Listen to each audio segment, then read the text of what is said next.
Hello, how are you guys? Thanks for being there. This is Mundo Maldini, your channel. I want to analyze several aspects of what was this Brazil versus Uruguay match, which I commented on yesterday on Movistar. You have a comprehensive summary of the match here on your channel. I want to talk about many things regarding Brazil, about the tactical changes that Brazil made in the second half, about Orival Jr., also about the great match that this man, Fede Valverde, had yesterday.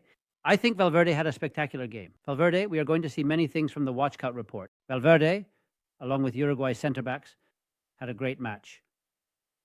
I want to show you this image with Minix. Here. Let's see if we can see it well here. There it is. Perfect. Fede Valverde. Look, now, yes, the camera is focusing well on the great Fede Valverde with Real Madrid. He did very well with Uruguay. The truth is that these Minix figurines are amazing. They have already released many from Real Madrid as well, but you have them from many teams. I have already shown you many from Barça, Atletico de Madrid, from Italian teams, from all kinds of national teams, and also from all kinds of characters that are not only related to football, but to many more things. So with Fede Valverde, we are going to talk quite a bit about Fede Valverde. I leave the link in the video description, of course. We are going to talk quite a bit about Fede Valverde. We are also going to talk quite a bit about what the Brazilian national team did, about what Raphinha did, about what Vinicius did, about what many players from Brazil and Uruguay did, about some important tactical changes in the match. But I think Uruguay competed very well. For example. He is a footballer who is all about work, but also all about talent, and also all about work. Here we have some of the most talented men on the field, who are Vinicius and Pellistri. Vinicius, the truth is that I wasn't very convinced by his match yesterday. Vinicius's match, honestly, didn't convince me much. I want us to look at some aspects. Wyscout, of course. Perhaps we can first look at some generic aspects. Here you have the average positions of both Brazil and Uruguay. It is evident that Uruguay is a team that played quite defensively in many stretches of the match. There was a stretch in the first half where Uruguay pushed forward and dominated Brazil, creating problems for them. There is a moment when Uruguay creates problems for Brazil, but logically, in a more limited way, during the match, we saw a Brazil that was much more aggressive in attack. What surprised me about all this, let's see, for example, here are some more things, such as ball possession. Here you have it. Brazil had the ball longer than Uruguay. And passing accuracy, Brazil had more accuracy than Uruguay. I don't think the draw was unfair. I don't think the draw was unfair by any means, but here we see some aspects that clearly show the match both Brazil and Uruguay played. More ball possession for Brazil, more passing accuracy for Brazil, but Uruguay defended fundamentally very well. And then in terms of the percentage of duels won, and this is important too, here you have it, of course. The blue line represents Uruguay. You can see that offensive actions per minute were much higher for Brazil than for Uruguay, but in terms of the percentage of duels won, there were many ups and downs in the match, and that was fundamental. And then, let's see, I think the key to all this was how well the Uruguayan national team was able to defend. Uruguay defended very well.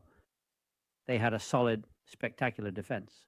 Here we have Fede Valverde's performance, which I am going to show you now. I think Fede Valverde had a very intelligent match. He scored a great goal.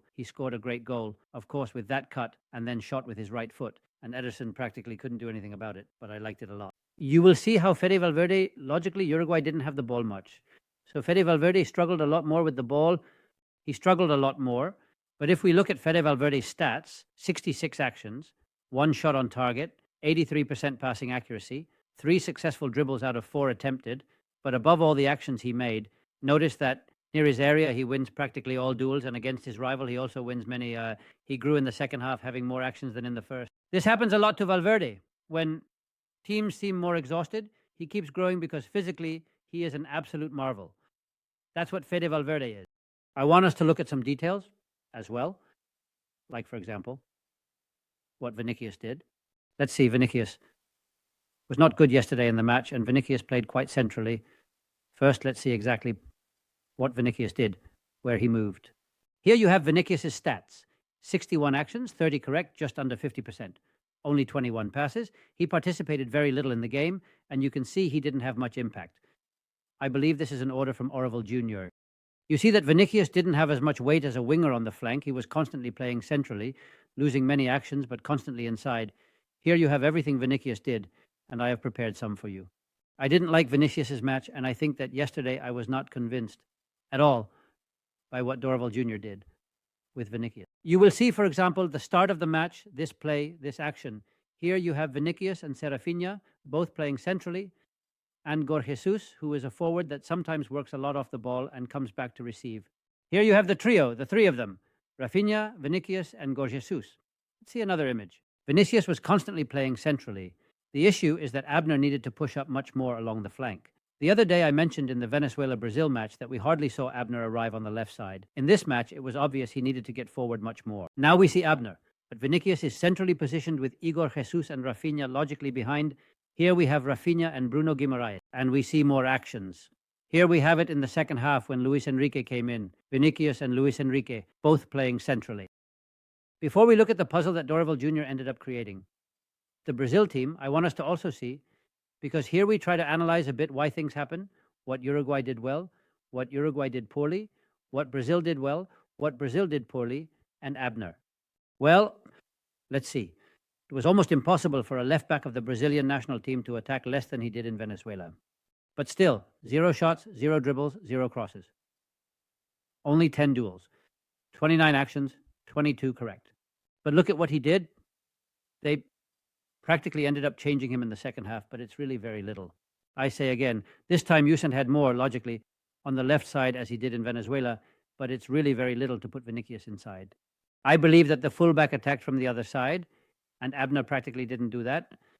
And from there, the Brazilian national team got stuck a lot. Could Brazil have won the match? Well, they could have won. Obviously, yes, they could have won. Here we have a pretty clear chance from Vinicius. They could have won, had a few more chances than Uruguay. But I honestly think the draw was fair in the match. For me, the draw was fair for Savinho. Did I expect a little more? Well, I expected a little more. I liked Raphinha a lot in the first half. Then he declined in the second half, little by little.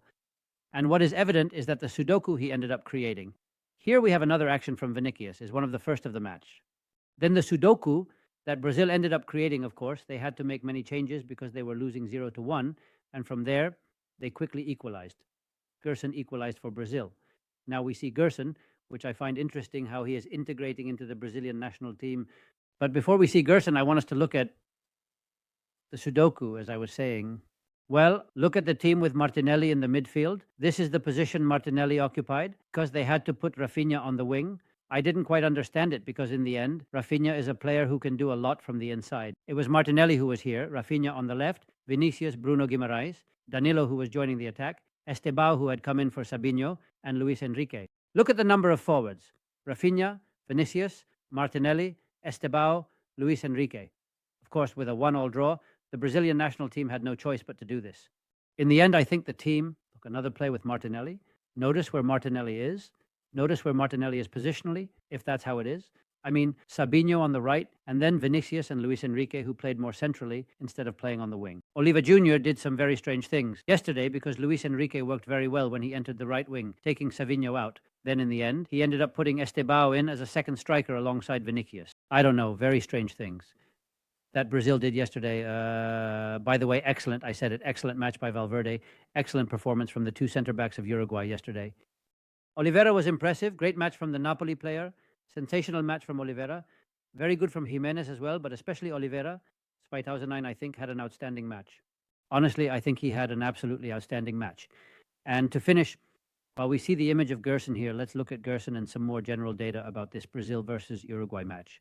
I know you like these videos, friends of Mundo Maldini. I know you enjoy this type of video. By the way, I also have to show this photo of Valverde after scoring the great goal here with Maxi Araujo, who, by the way, plays as a wing-back at Sporting de Portugal, and here plays as a winger for the Uruguayan national team.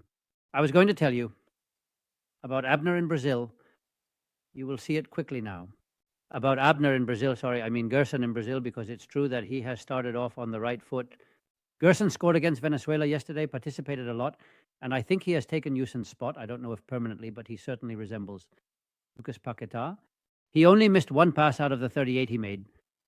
He is a player with a lot of ability to recover as well. 58 actions, 46 correct. And here we have everything he did inside, mainly in the second half. He won practically all the actions. Here you have it, Gerson inside.